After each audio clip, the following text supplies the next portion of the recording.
What's going on, guys? Good to be seen, and it's even better to see you. So, admittedly, the other day I was watching Gary Yourofsky's speech, best speech ever, as it's called in this community, for the first time in its entirety. I had been catching bits and pieces of it, so on and so forth, across social media as people shared bits and pieces of it, of course. But I was able to finally watch it in its entirety, and it was amazing. I mean, it just cemented the idea of being a vegan activist over and over again, and it definitely drilled it home. And if you haven't watched it already, it's absolutely wonderful.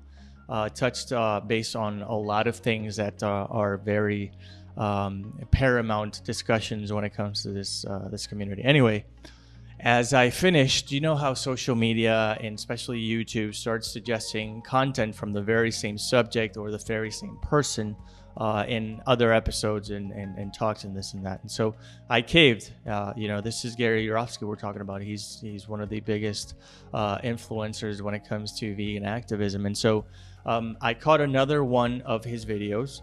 And in this one, he is talking to camera, and he cuts to a clip of one of his former interviews. I think it was in Italy for something called the Veggie Channel. I don't know.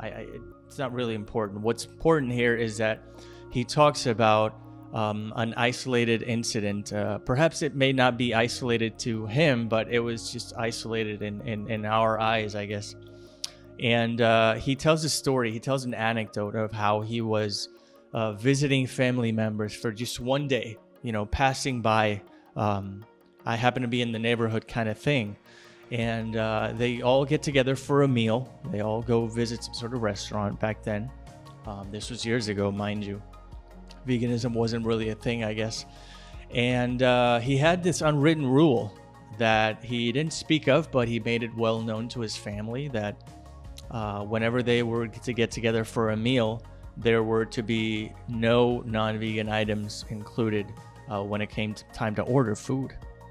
And so he orders his food, and all of a sudden he mentions in the video that people started ordering fish fillets, and people start ordering burgers with cheese on them, and so on and so forth. And so he brings this unwritten rule to the table, and I guess family members didn't give it much thought, if you will. And he goes on saying that you literally have thousands of meals every single year, 3 times at least daily, but you can't have one non-vegan meal, or one vegan meal, I should say, when I'm in town.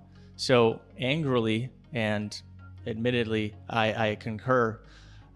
He gets in his car, and he just drives away. I think he mentions he grabbed a cab to the house, and he just got in his car and left. And as you can imagine, things have been rocky ever since with his family, and understandably so. Now, that definitely drilled home for me, and this is the reason why I wanted to make this video.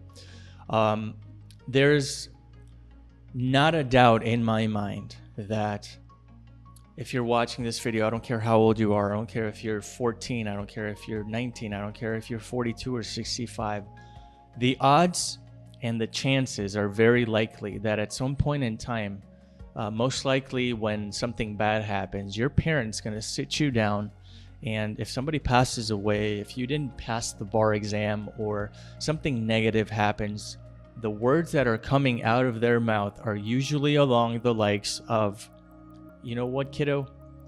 I'm going to love you no matter what. My love for you is unconditional.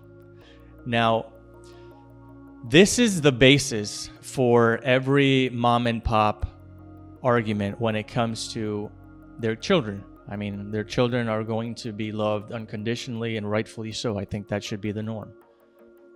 So when a kid comes out as gay, when a girl comes out as an atheist, mom and dad usually look at each other and be like, this is tough to swallow, but you're your own person, and we respect that. We're going to love you no matter what.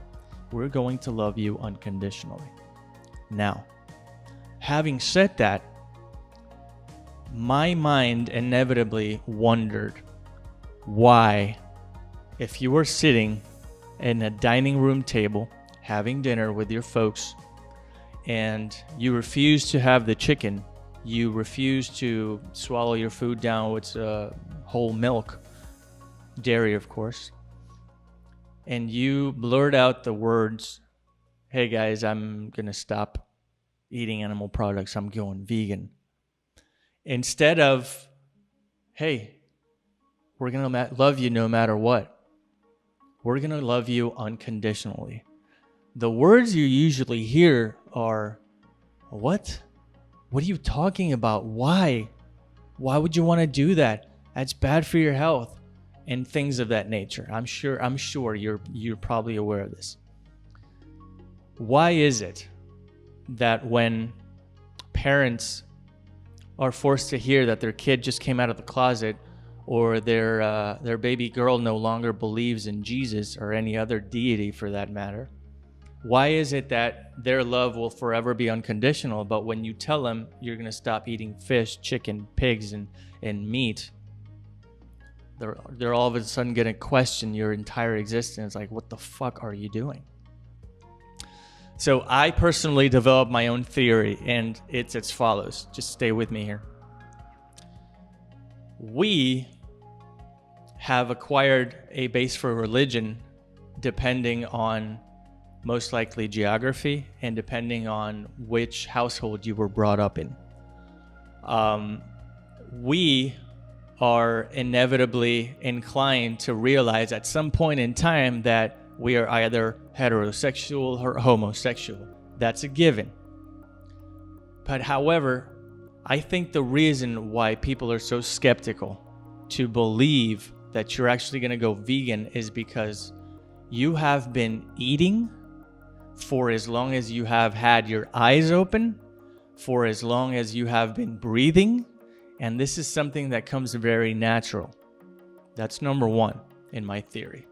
Number two is the fact that you are coming out as a vegan to the set of people that have been tasked with feeding you for their entire life.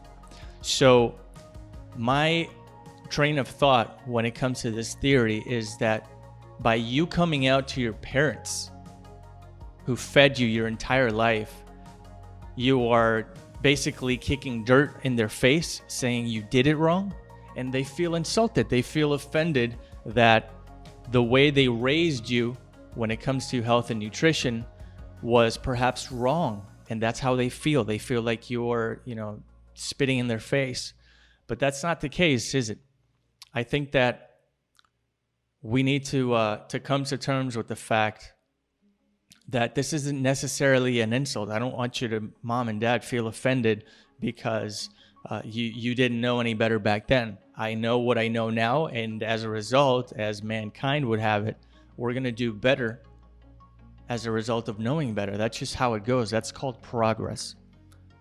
And so that is my theory.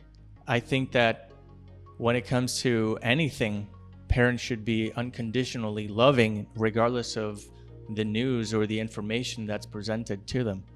That's just my train of thought. I wanted to talk about this today because that Yourofsky video triggered that sentiment. Anyway, I would love to find out what you think about the matter. Let me know in the comments below. If you're new here and you got something out of it, I'd appreciate a like. So it definitely helps the channel a lot. If you're new here, again, consider subscribing and make sure to hit that bell on the way out. I appreciate you. I do have a new website. It's francisalvarez.com. I'll go ahead and link it below so you can check it out. It's brand new, but many more things are coming your way. Anyway, would love to hear from you. Let me know in the comment section what you think about the subject, and feel free to find me on social media as well. Until next time, take care of yourself. I'll see you next time.